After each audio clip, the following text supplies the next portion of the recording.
A ação da BR-101 está atrapalhando o desenvolvimento do Paraná.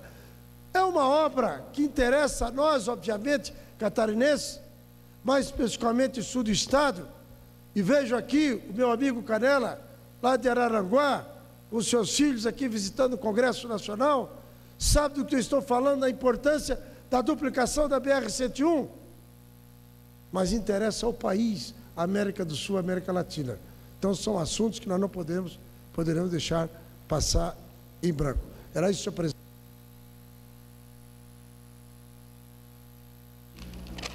Vossa Excelência, agora tem o tempo do grande expediente, 25 minutos. Deputado Edinho Bess. Senhor presidente, meus colegas parlamentares, falo nesta oportunidade para um pouco lamentar por que não fizemos a reforma política.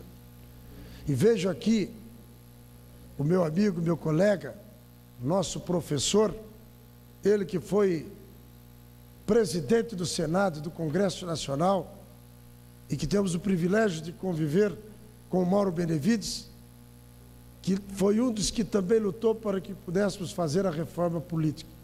Infelizmente, não conseguimos, e aqueles que puxaram o freio de mão, tentaram nos convencer que deveria ficar para 2011. Nós não acreditamos, mas como temos fé, e fé é acreditar em algo que a gente não conhece, estamos esperançosos que possamos iniciar a reforma política, entre outros assuntos que falarei nesta oportunidade. Mas ouço com satisfação o nosso professor Mauro Benevides. Vossa Excelência praticamente me traz à colação, por essa referência generosa, a minha presença nesta casa, como foi na outra, e a senadora Emília Fernandes, aqui está conosco, também teve o privilégio de integrar as duas casas do Congresso Nacional. Eu comungo na preocupação de Vossa Excelência de não termos feito uma reforma política com amplitude e abrangência desejadas.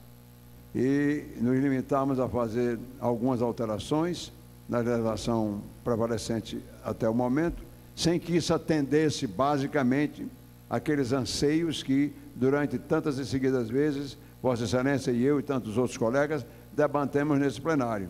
É bom que Vossa Excelência reenfatize a necessidade de nós legislarmos em torno da reforma política e ao fazê-lo, tenhamos a preocupação de fixar pontos fundamentais, básicos, essenciais, como seria o financiamento público de campanha, como grande norma para evitar a influência do poder econômico das eleições. Portanto, comungo do pensamento de Vossa Excelência, me solidarizo realmente com esse pronunciamento que Vossa Excelência agora inicia e também lastimo que não tenhamos promovido uma reforma que tivesse condições de exatamente conduzir o país para rumos de uma linha ética e inarredável em termos de procedimento eleitoral. Vossa Excelência tem sobrado as razões para fazer essa lamentação com a qual eu sou obrigado a comungar, porque nenhuma alteração agora prevalecerá nessa eleição. Mas quem sabe, se tivermos o arrojo de fazermos a reforma desejada, alcançaremos em outras legislaturas o nosso desiderato hoje reenfatizado por Vossa Excelência na tribuna da Casa. Congratulo-me com Vossa Excelência por abordagem desse tema. Agradeço a manifestação de Vossa Excelência, com muita satisfação incorporo ao nosso pronunciamento. Mas utilizo a tribuna neste grande expediente para fazermos uma reflexão. O Brasil será competitivo? Será mesmo o país do futuro que sonhamos para as gerações seguintes? Eu estava participando de um debate que tinha vários palestrantes, meu caro presidente, deputado Emílio Fernandes, Francisco Rossi, grande deputado de São Paulo aqui, que eu tive o privilégio de conhecê-lo e me permite chamá-lo de amigo, que a política propicia muitas coisas boas, entre elas conhecer e fazer amizade.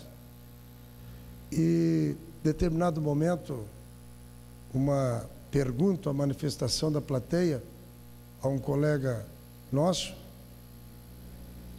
fiz expressou-se da seguinte maneira: o que estamos fazendo para as futuras gerações? E o nosso palestrante, inteligentemente, respondeu: o que nós estamos fazendo para as futuras gerações depende dos filhos e os netos que nós deixarmos para as futuras gerações. E eu pergunto: o Brasil será competitivo? Será mesmo o país do futuro que sonhamos para as gerações seguintes?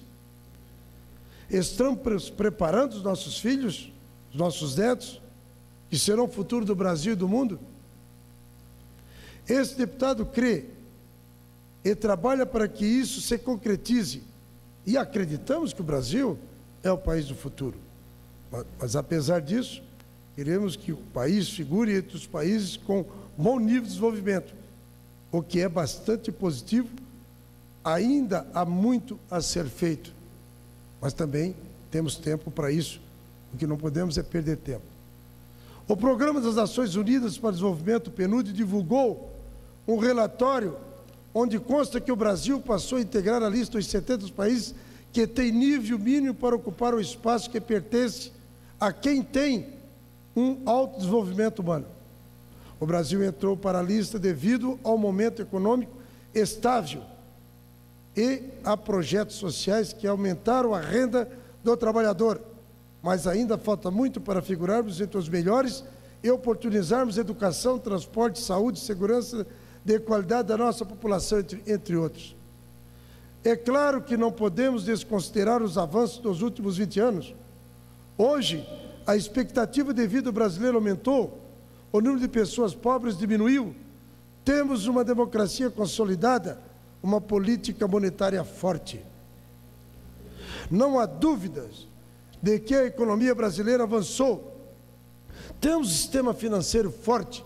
Falo isso que fui o relator geral do Sistema Financeiro Nacional, na era Fernando Henrique Cardoso, e conheci muito bem o nosso sistema, e visitamos inúmeros países e chegamos à conclusão que o Brasil tem um sistema financeiro eficiente. Este comportamento está relacionado à continuidade da política econômica, inteligência do presidente Lula, que deu a continuidade, principalmente da área econômica, com a acertada adoção do regime de metas. Ajudou ainda a conjuntura externa, melhore o crescimento dos chineses, que passaram a ser os grandes compradores de nossas commodities, além de outros países, é claro. Mas para que os bons ventos continuem soprando e para que nos destaquemos como uma nação sólida e desenvolvida, precisamos aparar algumas arestas. É necessário que façamos urgentemente as reformas estruturais necessárias nas áreas de previdência, nas áreas da previdência, da tributação, da política, da segurança pública, da infraestrutura, da agricultura, entre outros. Precisamos priorizar o lazer, uma vez que o Brasil tem um dos melhores pontos turísticos do mundo. Cito como exemplo o meu estado de Santa Catarina.